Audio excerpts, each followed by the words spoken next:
Barack Obama addressed the passing of Charlie Kirk, and what struck me was how he managed to combine compassion with honesty. He made it clear that he strongly disagreed with a lot of Kirk's political positions, yet he still recognized his death as a tragedy.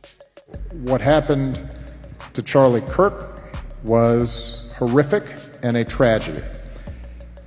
What happened, as you mentioned, to the state legislators in Minnesota, that is horrific. It is a tragedy.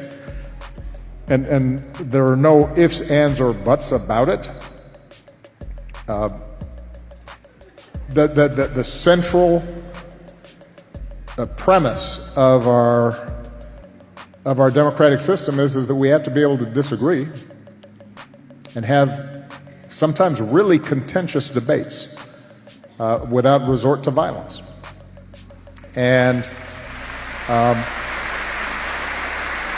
when it happens to some, but even if you think they're quote unquote on the other side of the argument, that's a threat to all of us.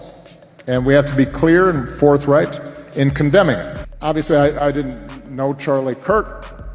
I was generally aware of some of his ideas. I think those ideas were wrong. But that doesn't negate the fact that what happened was a tragedy and that I mourn for him and his family. He's a young man with 2 small children and a wife who obviously, and a huge number of friends and supporters who cared about him. And so we have to extend grace to people during their period of mourning and shock. And so when I hear not just our current president, but his aides, who have a history of calling political opponents vermin, enemies, who need to be targeted, that speaks to a broader problem that we have right now. And something that we're going to have to grapple with, all of us. That balance of acknowledging the loss of life, even when views were worlds apart, speaks volumes about character and leadership. But Obama didn't just stop there. He dug into something even deeper. He called out the rhetoric coming from Donald Trump and his circle, language that paints political opponents as vermin or enemies. Obama highlighted how this isn't just about words. It's about the impact those words have on the nation's atmosphere.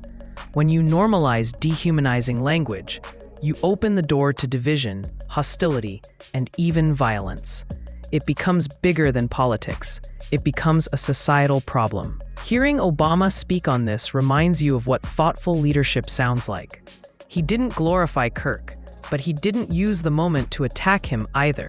Instead, he used it to point out a broader issue: how America's political conversations have become toxic, and how dangerous that is for the country's unity. What makes this moment so powerful is the contrast. Obama communicates with clarity, calm, and respect, while pointing out the flaws in today's political discourse. He acknowledges a tragedy, but he also reminds us that leadership is about more than power. It's about responsibility. And right now, that kind of responsibility is something the country desperately needs.